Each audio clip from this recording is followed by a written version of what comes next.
नमस्कार. शासकीय सेवेसाठी वेगवेगळ्या प्रकारच्या जाहिराती नेहमी प्रसिद्ध होत आहेत.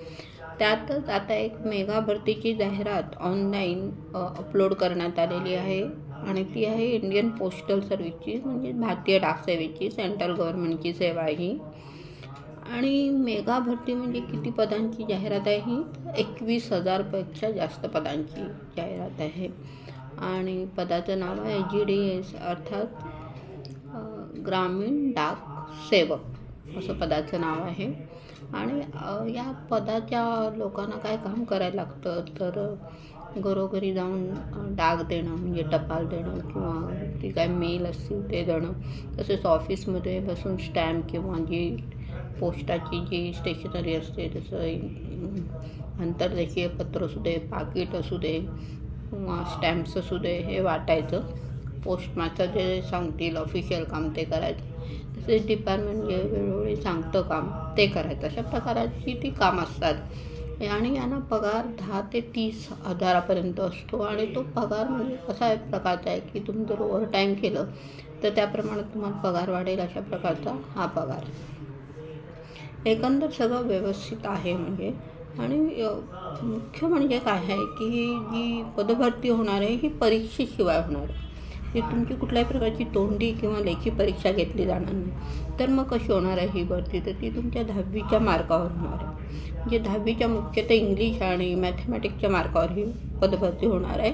आणि मुख्य म्हणजे तुम्ही ज्या स्टेटमधून, ज्या राज्यामधून ही परीक्षा देत असेल तर ती जी मुख्य भाषा असेल ती तुमची 10वीची मुख्य भाषा असली पाहिजे. म्हणजे आपल्या महाराष्ट्रासाठी मराठी आवश्यक आहे.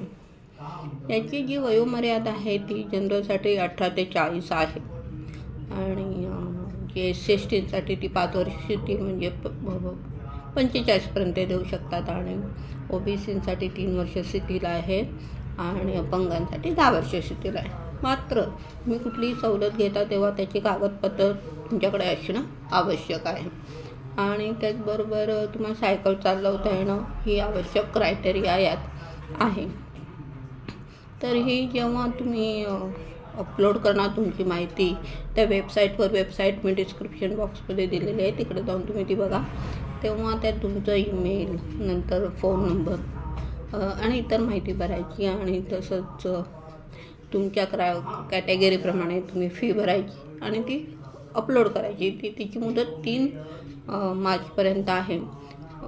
मात्र तुमची काही चूक झाली असेल तर 6 ते 8 दरम्यान ते तुम्ही एडिट करू शकता आणि पुन्हा ती चूक दुरुस्त करू शकता. मात्र तरीही एकदाच ती व्यवस्थित भरण्याचा प्रयत्न करायचा आहे. एकदा तुम्ही ती माहिती भरली आणि त्याची तुमच्या कॅटेगरीप्रमाणे फी भरली की ती अपलोड करून टाकायची फाईल तुमची. आणि त्याच्यानंतर काही दिवसांनी वेळोवेळी त्या साईटवर जाऊन तुम्ही बघायचं की रिझल्ट लागला आहे का.